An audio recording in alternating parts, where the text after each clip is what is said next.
Oh, there you are, guys. I am trying to meditate and trying to restore my faith on Turdog. So what's going on, guys? It's your boy Ajen back again for another Alchemy Stars video, and for today, the skill kit for the upcoming Aurorians has been revealed, and I will give you my first impressions on them. So let's get right into it. So let's go to the Reddit. Let's start first with Rainbow. Rainbow is the welfare unit in the upcoming event. So Rainbow is voiced by Rumi Okubo. Her element is a water sniper class with 3,230 attack, 1,072 defense, and 9,860 HP. For a welfare unit, she has a pretty decent attack stat, which is kinda good.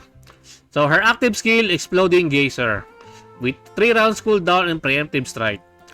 Activates all sun shower marks on the field that each deal 240% damage to 9 tiles in a square shape around them.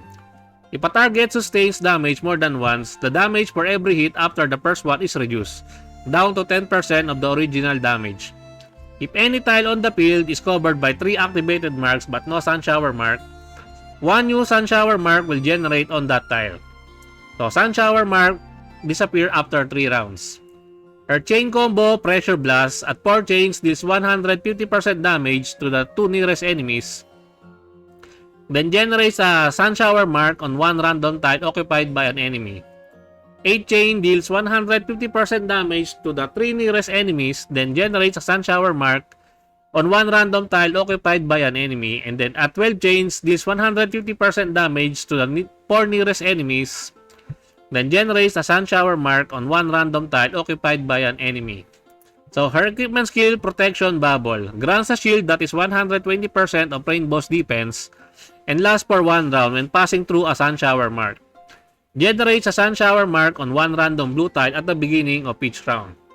So since Rainbow is a welfare unit, we can consider all of these skills to be obtainable.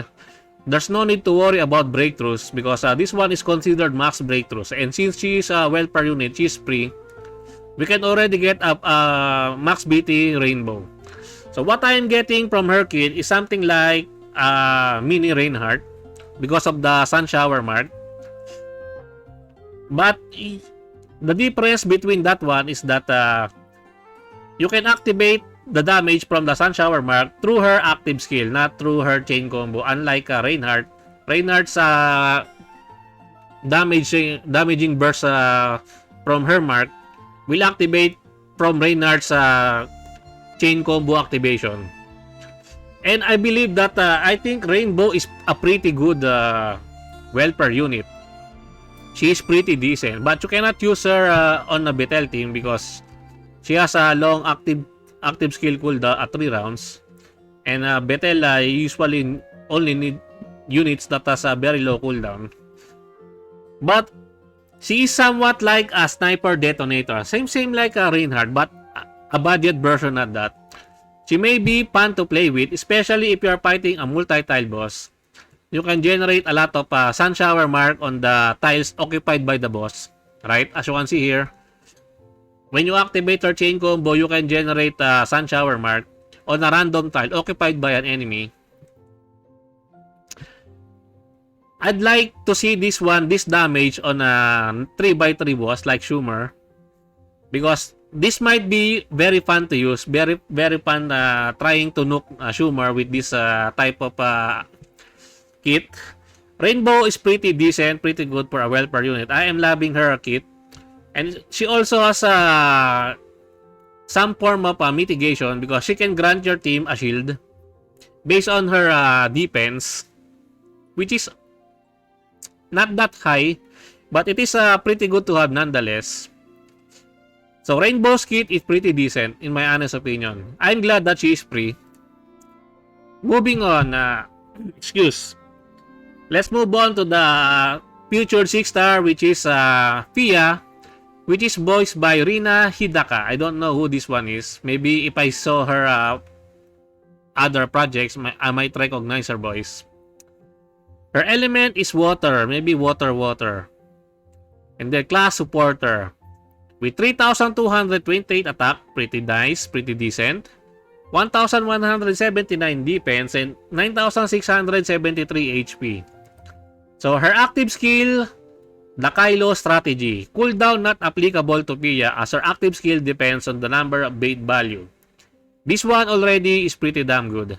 This one indicates that Pia will be a good unit in a Betel team composition, in my honest opinion. So, consumes 1 point of bait value to place 1 hunt mark on any tile or select 1 hunt mark to release Kylo.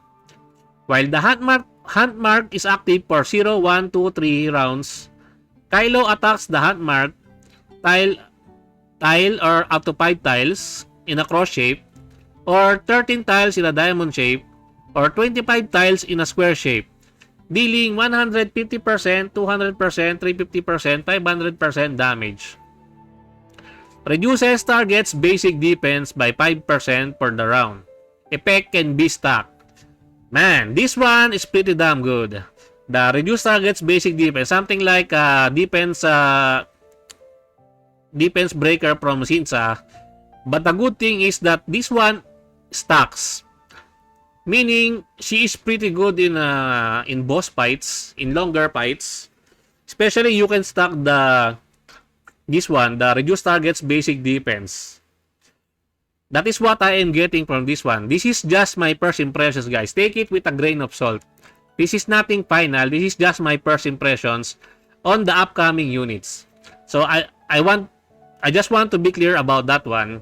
So don't quote me on that one if I said that if I'm wrong at the end of this one. If my prediction is wrong, don't quote me on that one.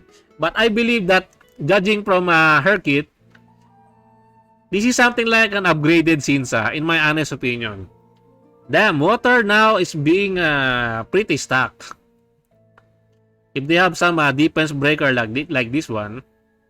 So bait value gains 1 point at the beginning of each round, and 1 point at the beginning of each wave, up to 9 points. This is how you get the bait to consume in her active skill. So her chain combo, parting waves, this one column, so a detonator chain, but it's a column type, which is kinda meh. It's pretty mid. This type of chain combo for a detonator type is pretty mid, but she looks promising. Equipment skill, swelling tides. Pia glides on blue tiles, dealing damage to adjacent enemies. When turning, deals damage to one surrounding cluster. Adds a damp effect to the target that lasts for 1 round. Increases counter elemental damage factor by 10%. Damp effect increases 50% on fire enemies. Turning to the side or the back. So if you notice that when you pass through the tiles, the units are running, right?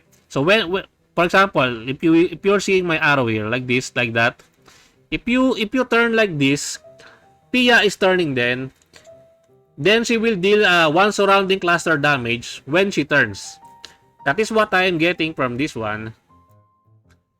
This one can be good when you're turning in the edge of the multi-tile boss. Around, if you put a good amount of tiles around the boss or around the enemies, maybe Pia can nuke that one. This is an additional damage. It is not a diagonal attack, but something like a additional chain combo, because this one is one surrounding cluster damage. So around Pia, which is pretty nice. This might be needing some big brain plays, but this is pretty good. Props to Tour Dog for thinking something not generic, because this is something new. Props to them, props. That is why I am meditating earlier and trying to restore my faith to Tour Dog. And so far, they do not disappoint. I'm not disappointed with this one. Now, let's move on to the final 6-star on the banner, which is Jeno. Another 6-star husbando for the Forest team. So, the husbando lovers are rejoicing right now, because my first impression for Jeno is that Jeno is the main prize on these upcoming banners. So, Jeno, voiced by Toshiki Masuda, element Forest maybe. Class supporter with 3,245 attack, 1,237 defense, and 10,328 HP. Active skill, Devil's House of Cards. Zero cooldown with preemptive strike. Excuse. Jeno starts the battle with the Origin deck and the Sanity system. Welcome back, Sanity system. I miss you. Gains 1 random Origin card for every 5 Sanity consumed. When cast again in the same round, increases the consumption by 5. For Aurorian, simultaneously enhanced by Luminous Cluster and Astronomical Transit, the lower the Sanity, the higher the attack bonus. Up to 66.6%. This is a bad omen, guys. This is a bad number. This is a devil's number. 666. What the fuck? So, Origin deck. The Origin deck consists of 3 types of cards. Solar, Lunar, and Cosmic. Select 3 cards to activate the corresponding effect. All cards in the same type, Luminous Cluster. The current captain gains additional attack by 8% of Geno's basic attack. No card in the same type, Astronomical Transit. The Aurorian at the end of the team gains additional attack by 7% of Geno's basic attack. Other discolored brilliance. Captain changes for the battle +1. Restores 25% of lost sanity.